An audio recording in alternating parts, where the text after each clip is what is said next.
Nowhere in nature do you find plants without animals. Now, these animals may be the tiny microbes that exist below ground, but they benefit our soil immensely. And so, when we're thinking about market garden production, there are several other strategies that enhance your food quality, your nutrient density, and none more so than integrating livestock into your production. Now, this can be done in many different ways.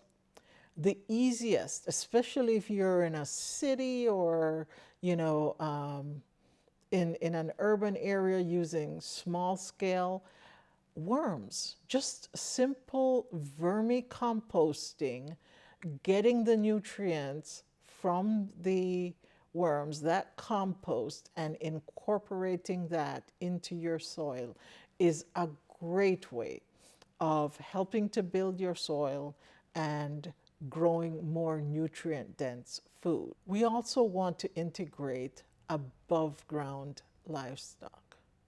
Now, for small urban areas, the easiest one is usually rabbits, because you can produce rabbits in a garage, in your backyard, in very small space, and use their manure to fertilize your garden.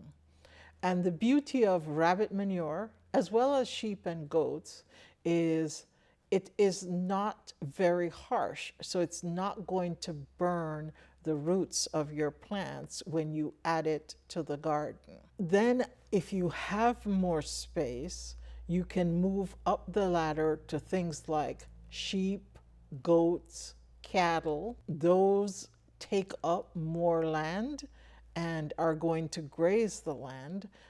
But ruminants are a great way, as Joel Salatin would say, they're amazing solar collectors, because they're going to take plants and turn it into meat. They're going to take grass and turn that into protein that we can eat. So not only are they fertilizing the soil, but they are also going to give you a product that you can use. Chickens, backyard chickens, geese, ducks, just there's so many different poultry that you can decide that you want, whether it's guineas or turkeys, to add to your production. However, if you're going to add those, I strongly suggest that when you capture that manure, whether it's from their bedding or the yard itself, actually the soil, that you compost it. And through the process of composting, you're going to break down that into something that is not going to impact the plant roots negatively. It won't be too concentrated. Now, there are a couple different things that we're seeing. The old folks, old farmers used to rotate. They would do lays, and they would rotate their livestock and their vegetable production area. So after the animals move off, then they would use it to produce crops. And this is considered pasture cropping. And so that rotation gives the soil, builds the fertility of the soil, and then the rest that it gets allows the plants to regrow and maintain the soil health.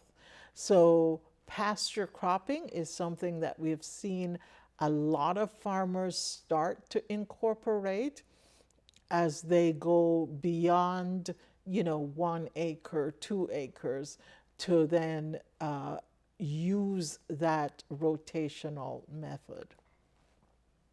We're also seeing, when possible, by intensifying the livestock, meaning that you're crowding them together just as they would have been crowded together by any predator that would be running behind them.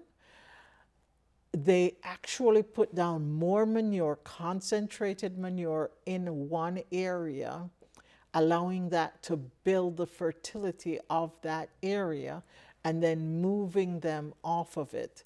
And this increases the nutrient density in that soil and in the plants.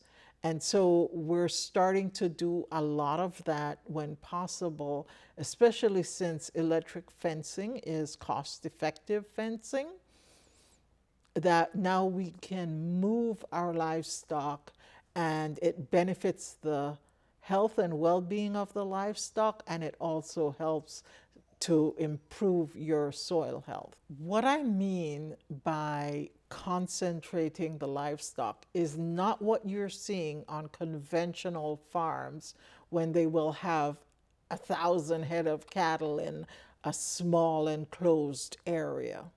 What we're doing is bringing them together in a small area for a short period of time and then moving them to fresh pasture.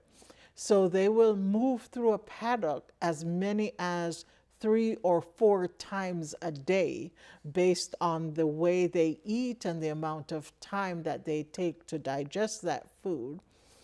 And they will be off of their manure so that they're not going to get the parasite load. And then we don't come back to that area until it fully regrows. Now, depending on the time of year, that could be in 21 to 28 days, or it could be in 60 to 90 days. So we're going to rest it. The microorganisms and our insects get to do their thing, and that is fully regrown before we bring livestock back to it. So it's a totally different method than conventional aggregated feeding operations. That's not what this is about. That said, as we are talking about adding manure to areas that you're growing, and in the case of the demonstration farm, we will let chickens come in and terminate a crop in a block and then replant. But usually what we will do is incorporate a cover crop. So we will seed a cover crop, and that provides time before we actually plant a crop that we're going to harvest for sale. One of the things that you do want to keep in mind is the time between when you bring your animals in and when you plant and harvest your next crop, because you do want to meet the food safety guidelines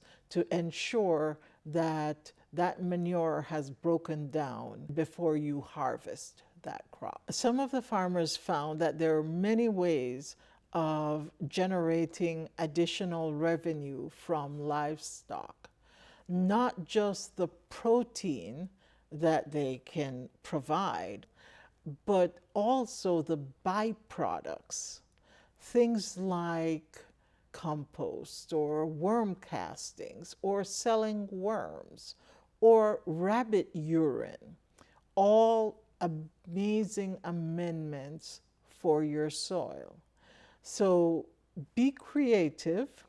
There are several ways that you can generate additional revenue from adding livestock to your production plan. So to close, livestock integration can be done in many ways.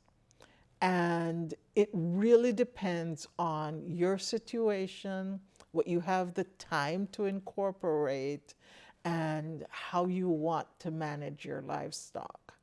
But if you can, then it cuts down on external amendments, it improves your soil health, and sometimes will give you an additional revenue stream.